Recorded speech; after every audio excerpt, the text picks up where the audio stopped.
सबसे पहले तो मैं आपको बता दूं कि हो सकता है ये सब सिर्फ मेरे दिमाग का खेल हो।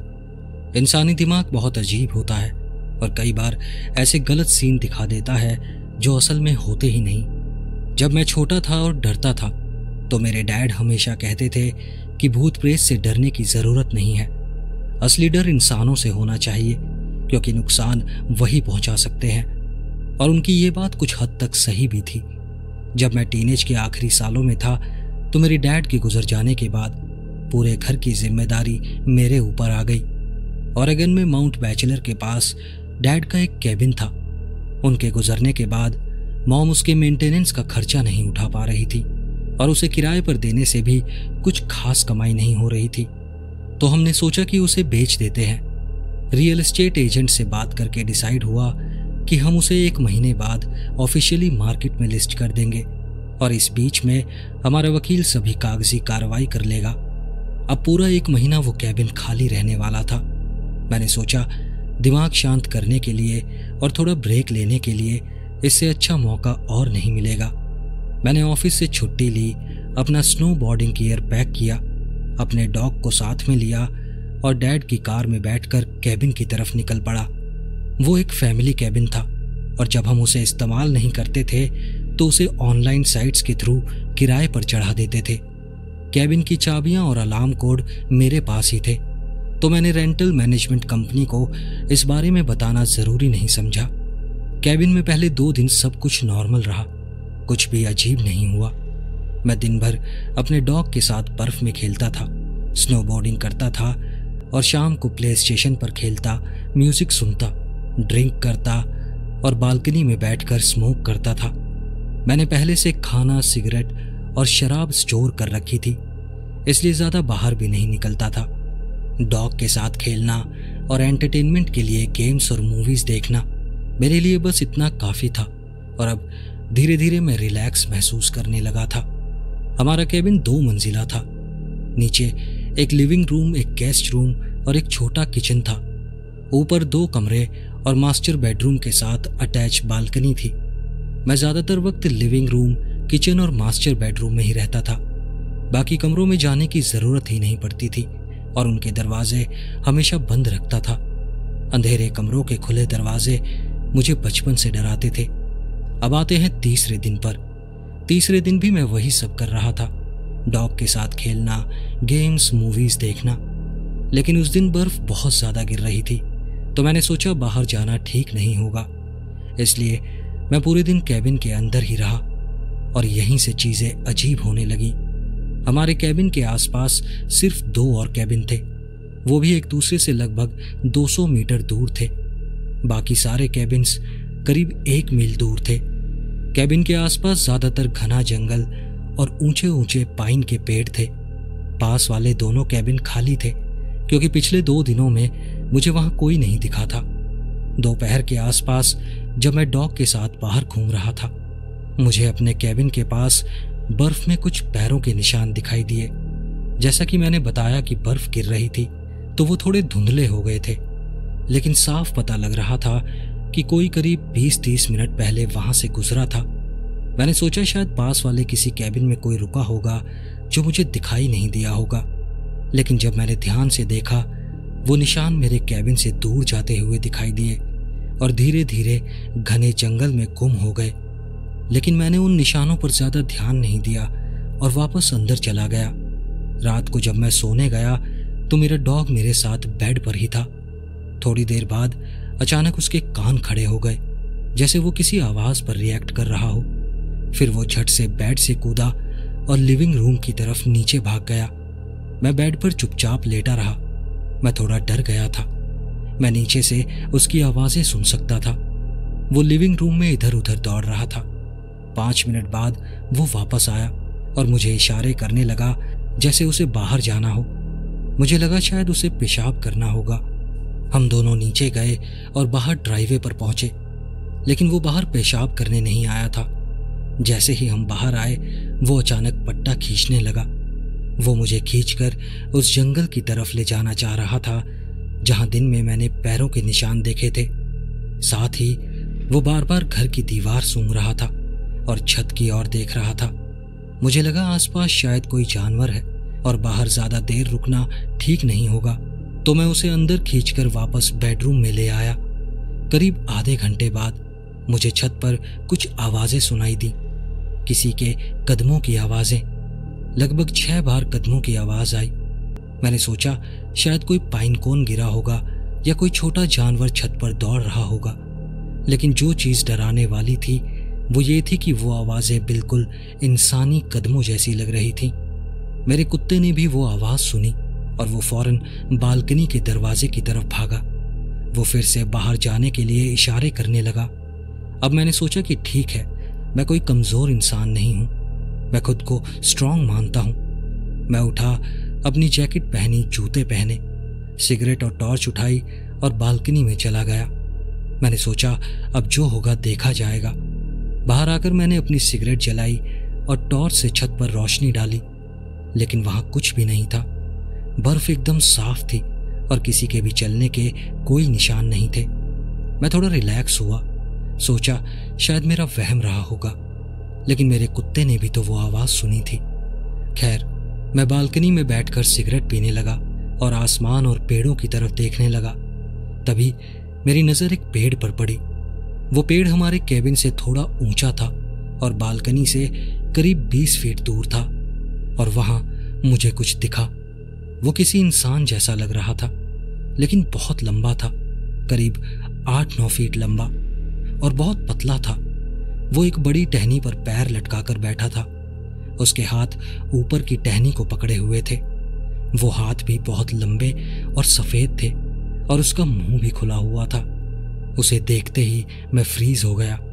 मेरा कुत्ता पीछे से धीरे धीरे गुर्राने लगा, जैसे वो भी कुछ महसूस कर रहा था, लेकिन वो चीज वहीं जमी रही, बिल्कुल भी नहीं हिली। मैंने अपनी सिगरेट फेंकी और सोचने लगा कि टॉर्च उस पर डालूं या नहीं, लेकिन दिमाग में एक अजीब सी आवाज कह रही थी, ऐसा बिल्कुल मत करना। मैं धीरे धीरे पीछे की तरफ चलता हुआ कमरे के अंदर आया, अपने कुत्ते को भी अपने साथ खींच लाया, दरवाजा लॉक किया और तब जाकर टॉर्च उस दिशा में डाली, लेकिन अब वहां कुछ भी नहीं था।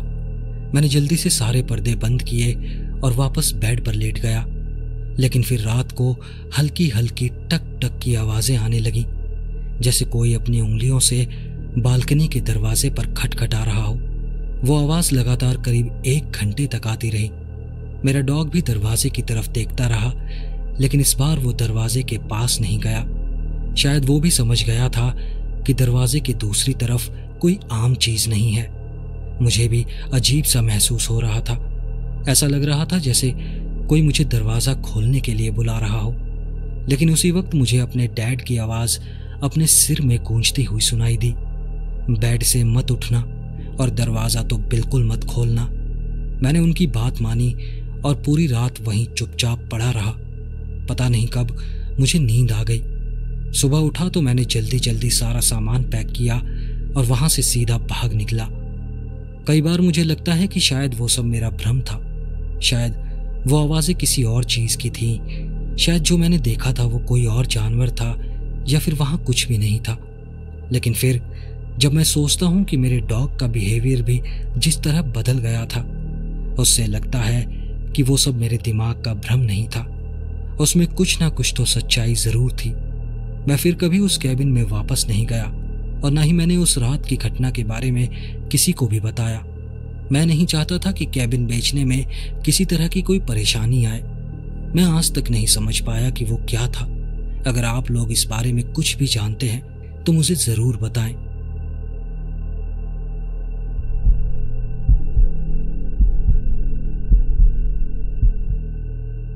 परिवार कैसा होता है, मुझे उसके बारे में कुछ खास ज्यादा नहीं पता, और उसका एक कारण भी है। बचपन में ही मेरी मॉम की डेथ हो गई थी और उनके घर वालों ने उनसे सभी रिश्ते नाते तोड़ रखे थे। मेरे डैड का हाल तो और भी खराब था। उनकी मानसिक हालत कुछ ठीक नहीं थी और वो ज्यादातर मेंटल हॉस्पिटल में ही रहते थे, और एक दिन उन्होंने भी अपनी जान ले ली। परिवार के नाम पर मेरा एक ही रिश्तेदार था, जो था मेरे डैड का भाई, यानी मेरे अंकल। मेरे अंकल खुद को मेरी डैड की मौत का जिम्मेदार मानते थे, और शायद इसी गिल्ट की वजह से उन्होंने जंगल में एक लकड़ी का कैबिन बनाया था, और तब से उसी में अकेले रह रहे थे, लेकिन मेरी उनसे कोई संपर्क रखने की इच्छा नहीं थी, और वो भी मेरे लिए मेरे मॉम डैड की तरह मर चुके थे।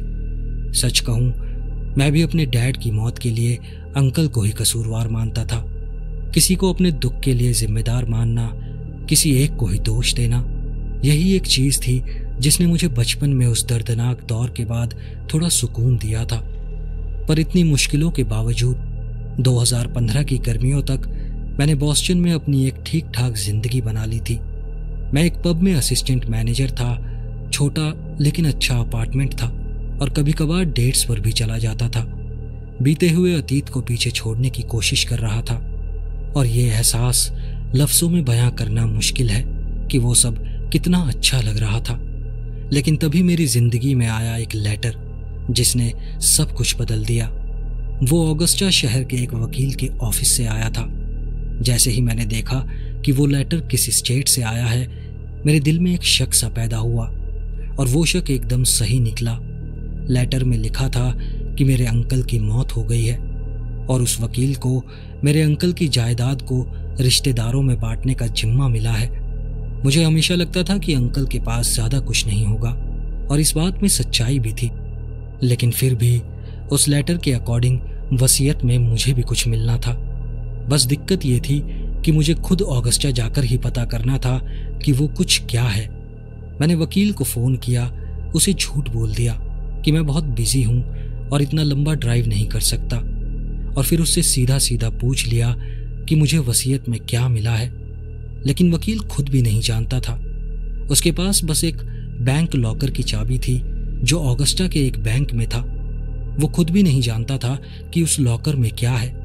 बस उसे पैसे इस बात के मिलने थे कि वो ये सुनिश्चित करे कि मैं उस बॉक्स को खोलूं और उसके अंदर की चीजों का मतलब समझूं। उसकी खुद की फीस भी उसी बॉक्स के अंदर थी। ये सब सुनकर मुझे लगा जैसे किसी हॉरर मूवी की स्क्रिप्ट चल रही हो। लेकिन जब वकील ने पूरे सीरियस अंदाज में कहा कि वो मजाक नहीं कर रहा, तब जाकर मुझे उस पर थोड़ा भरोसा हुआ। मेरे अंदर का एक हिस्सा कह रहा था कि इस सब से दूर ही रहो। ये सब बस पुराने जख्मों को कुरेदने जैसा है, उस बीते अतीत को वापस लाने जैसा जिससे मैं बड़ी मुश्किल से बाहर निकला था। लेकिन सुकून पेट नहीं भरता। और हाँ, हो सकता है आपको मैं लालची लगूं, लेकिन अगर उसमें पैसे थे तो मुझे भी अपना हिस्सा चाहिए था। इसलिए जुलाई के किसी शुक्रवार को, शायद 17 या 19 तारीख को, मैंने आधे दिन की छुट्टी ली और ऑगस्टा की 5-6 घंटे की ड्राइव पर निकल पड़ा। गर्मियों में उस तरफ की ड्राइव काफी खूबसूरत होती है। रास्ते में बहुत शांति होती है और पेड़ों की कतारों में छुपा डर धीरे धीरे अंदर उतरने लगता है। लेकिन जैसे ही मैं स्टीवन्स एंड डे नाम की लॉ फर्म के छोटे से ऑफिस के सामने पहुंचा, मुझे जैसे पैनिक अटैक सा आने लगा।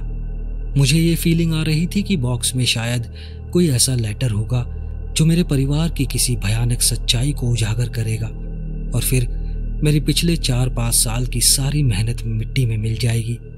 इसलिए जब मैं वकील से मिला और हम दोनों बॉक्स खोलने के लिए बैंक पहुंचे, तो मेरी हालत बहुत खराब थी। मैं बहुत नर्वस फील कर रहा था। बैंक मैनेजर हमें उस कमरे में ले गया जहां सारे लॉकर रखे थे, और जब मैंने वो बॉक्स खोला, उसमें नोटों की एक गड्डी थी और एक चिट्ठी थी। मेरा डर सच होता हुआ दिखाई दे रहा था। वकील ने वो पैसे निकाल कर अपने पास रख लिए, लेकिन जब चिट्ठी पढ़ने की बारी आई तो मैं झिझकने लगा। मैंने उस वकील से एक रिक्वेस्ट की कि वो खुद उस चिट्ठी को पढ़े और मुझे उसका सारा मैसेज एकदम ठंडे, नॉर्मल और प्रोफेशनल तरीके से समझा दे। मुझे पता था कि मैं खुद वो चिट्ठी शायद बहुत देर तक नहीं पढ़ पाऊंगा, लेकिन मुझे ये भी जानना था कि उसमें लिखा क्या है। मैं जितनी नफरत अपने अंकल से करता था, उतना ही ये भी जानता था कि उनकी आखिरी बात को अनसुना करना सही नहीं होगा। वकील ने वो लिफाफा खोला और चिट्ठी को पढ़ना शुरू किया। मैं बस उसके चेहरे को देख रहा था। उसके चेहरे पर एक कंफ्यूजन सी झलकने लगी, और फिर उसने वो चिट्ठी मुझे पकड़ा दी। उसमें कोई माफीनामा नहीं था, कोई आखिरी अलविदा या मन की बात नहीं थी। बस कुछ नंबर्स थे जो मुझे किसी लोकेशन के कोऑर्डिनेट्स लगे, और उनके नीचे लिखा था, सब कुछ जला दो। वकील ने मुझसे पूछा कि इन कोऑर्डिनेट्स का क्या मतलब है, लेकिन मेरे पास कोई जवाब नहीं था। मैंने गूगल किया और वो कोऑर्डिनेट्स डैप्शोनेग लेक्स विल्डरनेस एरिया की किसी जगह के थे। शायद वो वही जगह थी जहां अंकल का केबिन था, लेकिन जलाना क्या था, ये मेरे लिए भी एक मिस्ट्री थी। सिर्फ 10 मिनट के अंदर ही मेरा पूरा मूड बदल चुका था। जो पहले बस नफरत से भरा हुआ था, अब उसमें एक अजीब सी जिज्ञासा भर गई थी। मेरा दिमाग हर तरह के खतरनाक या घिनौने कामों की कल्पना करने लगा जो शायद वो वहां कर रहे थे। अगर उन्होंने सच में कुछ शर्मनाक या भयानक चीजें वहां छोड़ दी थी, तो मैं भी चाहता था कि मैं उन्हें खत्म कर दूं। वापस लॉ फर्म लौटते वक्त मैंने वकील से अंकल की डेथ के बारे में थोड़ी जानकारी लेने की कोशिश की। मैंने सोचा अगर वो बीमार हुए थे या उस कैबिन में अपनी अंतिम सांसें ले रहे थे, तो किसी ने तो उनके कैबिन का अंदरूनी हिस्सा देखा ही होगा। पर वकील के मुताबिक अंकल तबीयत खराब होने पर खुद ही अस्पताल चले गए थे और उसी दौरान उन्होंने ये लॉकर वाला अरेंजमेंट भी किया था। मतलब असल में उस कैबिन के अंदर उनके अलावा और कोई नहीं गया था। ऑफिस से निकलते वक्त मैंने वकील से पूछा कि वो इस बारे में क्या सलाह देगा। उसने एक ही लाइन कही जो आज तक मेरे दिमाग में घूमती है। मेरे दादाजी कहते थे, कभी कभी चीजें तुम्हें दफना देती हैं अगर तुम पहले उन्हें नहीं दफनाते। और वो सही कह रहा था। मैं अब और नहीं झेल सकता था। यह अतीत पहले ही मुझे बर्बाद कर चुका था और अब मैं दोबारा खुद को खोना नहीं चाहता था। मुझे अब बस एक ही काम करना था, उस कैबिन तक जाकर अंकल की आखिरी इच्छा पूरी करनी थी और जो भी वो भयानक सच्चाई थी उसे जला देना था। मैंने तय किया कि किसी होटल में चेक इन करूंगा, अच्छी नींद लूंगा और अगली सुबह निकल पड़ूंगा। पर 8 घंटे की नींद बस एक ख्याली पुलाव था। रात के 2 बजे तक मैं बस करवटें बदलता रहा। फिर मैंने सोचा क्यों ना गूगल मैप्स पर उस कैबिन तक पहुंचने का सही रास्ता ढूंढ लिया जाए। जब सुबह का नीला नीला उजाला आसमान में फैलना शुरू हुआ, मैं पूरी तरह तैयार था। मैंने एक जेरी कैन पेट्रोल और एक माचिस की डिब्बी ली और फिर पास के गैस स्टेशन से एक बड़ा सा कॉफी का कप लेकर 3 घंटे की ड्राइव पर निकल पड़ा। पूरे रास्ते बस एक ही बात दिमाग में घूम रही थी, सब कुछ जला दो। शायद जिंदगी में कभी किसी चीज को लेकर मुझे इतनी ज्यादा क्यूरियोसिटी नहीं हुई थी। मुझे जानना था कि मेरे अंकल पिछले 30 सालों से कैसे जी रहे थे और वो आखिर क्या था जिसे वो चाहते थे कि मैं जला दूं। पर उस कैबिन को एक्सप्लोर करना शायद मेरी मानसिक हालत पर भारी पड़ सकता था। मैंने एक बार को सोचा कि बस कैबिन को आग लगाऊंगा और वहां से निकल जाऊंगा। मैंने बहुत कोशिश की कोई फैसला लेने की, लेकिन सच बताऊं, जब तक मैं उस पुराने सड़े गले कैबिन के सामने नहीं पहुंचा और सच्चाई से मेरा आमना सामना नहीं हुआ, मुझे खुद भी नहीं पता था कि मैं क्या करने वाला हूं। जैसे ही मैं उन कोऑर्डिनेट्स वाली जगह के करीब पहुंचा, मैंने अपनी कार एक पुराने से पार्किंग लॉट में खड़ी की। वह पार्किंग लॉट एक ट्रेल हेड के पास था। कोऑर्डिनेट्स के मुताबिक मुझे कैबिन तक पहुंचने के लिए उसी ट्रेल से जाना था और बस मैं नॉर्थ वेस्ट की तरफ पैदल निकल पड़ा। लेकिन आधे घंटे की ट्रैकिंग के बाद मुझे एक अजीब चीज महसूस हुई। उस इलाके के पेड़ों और पौधों में कुछ गड़बड़ थी और फिर थोड़ी ही दूर पर जो चीज मैंने देखी उसने मुझे अंदर तक हिला दिया। मिट्टी में एक अजीब सा ढेर पड़ा था। ऐसा लग रहा था जैसे कच्चे मांस और ब्रेन टिश्यू को किसी ने मिलाकर जमीन पर फेंक दिया हो। पहली नजर में लगा कि वो एक मांस का टुकड़ा है। उसका रंग और टेक्सचर बिल्कुल असली मांस जैसा था, लेकिन फिर मुझे एहसास हुआ कि ये असल में एक तरह का फंगस है। बाद में मुझे पता चला कि वो गायरोमिट्रा एस्कुलेंटा है, जिसे आमतौर पर ब्रेन फंगस कहा जाता है। वो काफी जहरीला होता है, लेकिन नॉर्थ ईस्ट के जंगलों में इनका दिखना आम बात है। लेकिन वहाँ एक अजीब बात थी, वो फंगस बहुत बड़ी तादाद में हर तरफ फैला हुआ था और वो अकेला फंगस नहीं था जो मैंने देखा। अगला फंगस तो और भी डरावना था। ब्रेन फंगस तो सिर्फ अजीब और घिनौना दिखता है, लेकिन डेविल्स टूथ मशरूम को देखकर मुझे लगा कि वो इंसानी मांस का टुकड़ा है जो खून से लथपथ है। वो सब कुछ बहुत डरावना लग रहा था, पर उससे भी ज्यादा डरावना ये जानना था कि वो फंगस पूरे जंगल में हर जगह फैले हुए थे। हर पेड़ के नीचे 2-3 दिख ही जाते थे और जैसे जैसे मैं कोऑर्डिनेट्स के पास पहुंच रहा था। उनकी संख्या और भी बढ़ती जा रही थी। मेरे पास फोन में एक जीपीएस ऐप था जो ऑफलाइन भी चलता था, इसलिए मुझे सिग्नल की कोई टेंशन नहीं थी। लेकिन सच्चाई ये है कि मुझे किसी टेक्नोलॉजी की ज़रूरत ही नहीं पड़ी। बस फंगस को फॉलो करते करते मैं कैबिन तक पहुंच गया। मैंने कैबिन को देखने से पहले उसे सूंघ लिया था। एक सड़ी हुई मांस जैसी बदबू थी। ऐसा लग रहा था जैसे किसी ने मांस को पकाया हो और फिर भी उसमें गंदी सी बदबू आ रही हो। जैसे ही पेड़ों के बीच से झांकते हुए कैबिन के सड़े गले लकड़ी के पैनल्स दिखे, मुझे मुंह और नाक को ढककर ही आगे बढ़ना पड़ा। कैबिन की दीवारों पर, जमीन में पड़ी दरारों में, खिड़कियों के नीचे हर जगह ब्रेन फंगस और डेविल्स टूथ मशरूम भरे पड़े थे। मैं एकदम थक चुका था और दोपहर करीब आ रही थी और उस दिन बादल भी थे जो पूरे माहौल को डरावना बना रहे थे। और ऊपर से मैं करीब 2 गैलन पेट्रोल अपनी पीठ पर ढो रहा था। और यकीन मानिए वो काम आसान नहीं था। मैं बस अब यही चाह रहा था कि जल्दी से इस काम को निपटाऊं और वापस लौटूं। लेकिन तभी मेरे मन में एक ख्याल आया, ये जो बदबू है ये कहीं कोई ज्वलनशील गैस तो नहीं है। शायद अंकल का मतलब यही था कि उसे जलाओ ताकि बाकी सब खुद ब खुद खत्म हो जाए। लेकिन सवाल ये था, आखिर ये बदबू थी किस चीज की? और उस सवाल का जवाब सिर्फ एक ही जगह मिल सकता था, कैबिन के अंदर। मैंने खुद से वादा किया था कि मैं अंदर नहीं जाऊंगा, लेकिन फिर मैंने सोचा एक झलक देखने में क्या ही बिगड़ जाएगा। इतनी लंबी ट्रिप के बाद अगर अपने अंकल की जिंदगी के कुछ हिस्से एक बार देख भी लूं तो इसमें बुरा क्या है। और आखिरकार मैं कैबिन के अंदर चला ही गया। कैबिन के अंदर का हाल भी बाहर जैसा ही था। हर जगह फंगस, दीवारों पर नमी और हवा में पसीने जैसी भाप थी।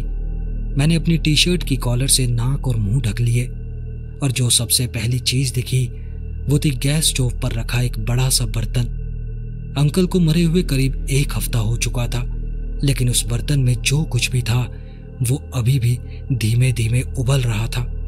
बर्तन के ऊपर रबर के पाइप लगे थे और वो पाइप पूरे कैबिन में फैले हुए थे। हर पाइप से एक अजीब सी गैस निकल रही थी और शायद वही बदबू की असली वजह थी। पूरा कमरा किसी ड्रग लैब और पागल वैज्ञानिक की लैब का मिला जुला रूप लग रहा था। नीचे फंगस से सड़ी किताबें पड़ी थीं। एक ब्लैक बोर्ड था जिस पर कुछ अजीब सी अनजान सी आकृतियां बनी थीं और इससे ज्यादा मैं कुछ और देख भी नहीं पाया। मेरी आंखों में जलन होने लगी और मैं बाहर भागा। जैसे ही मैं दरवाजे के पास आया मैंने वहीं उल्टी कर दी। वो गैस बर्दाश्त के बाहर थी। मेरा सर घूम रहा था, सांस अटक रही थी और मुझे लगा जैसे मैं बेहोश हो जाऊंगा। मुझे आज तक नहीं पता कि वो सब क्या था। बस इतना समझ आ गया था कि वो सब किसी न किसी तरह से उन मशरूम से जुड़ा था। वहां वो मशरूम्स इतनी ज्यादा संख्या में थे कि एक पल को मुझे ऐसा लगा जैसे वो हिल रहे हों। थोड़ी देर बाद जब मैं संभला, मैंने अपनी टी शर्ट को मुंह पर कसकर बांधा और पेट्रोल उठाकर बाहर की दीवारों पर छिड़क दिया। फिर एक माचिस जलाई और आग लगा दी। मुझे लगता है कि शायद मेरा दिमाग खेल खेल रहा था, लेकिन जब आग लगी तो ऐसा लगा जैसे कोई चीख रहा हो। कैबिन से बस अभी भाप निकलनी शुरू हुई थी, पर सच बताऊं मुझे ऐसा लगा जैसे फंगस की चीखें सुनाई दे रही हों। जब मैं आखिरकार वापस घर लौटा, मेरे पास कोई जवाब नहीं था, बल्कि और भी सवाल थे। ऐसे सवाल जिनके जवाब शायद कभी नहीं मिलेंगे। फिर भी मुझे खुशी है कि मैंने वो कैबिन जला दिया। जो भी राज वहां छिपा था उसे किसी और के सामने आने से पहले ही मिटा दिया।